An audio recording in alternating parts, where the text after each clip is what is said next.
minutes. I thank the Chair, and I yield myself 2 minutes. And I would like to begin by commending my good friend and colleague from New Jersey, from South Jersey, Congressman John Adler, for his hard work on this very important issue.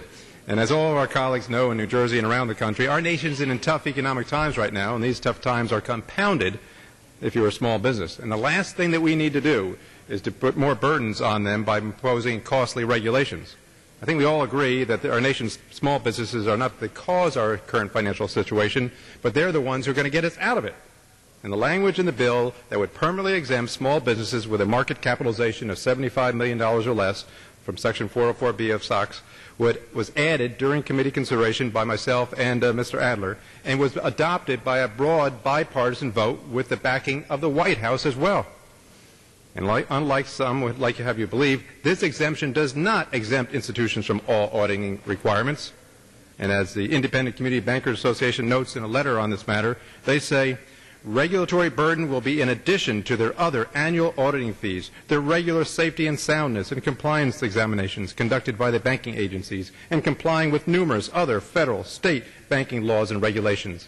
It also will be in addition to complying with SOX Section 404A, which requires management to render an opinion concerning an issuer's internal controls. Basically, all that means is there's a plethora of other regulations providing for transparency for these companies. Let me give you a quick example about one company in my district, and that is Dewey Electronics. They're located in Oakland, New Jersey, small company, 35 employees, capitalized $3.6 million. Hardly a company that's going to cause panic in this country if they fail.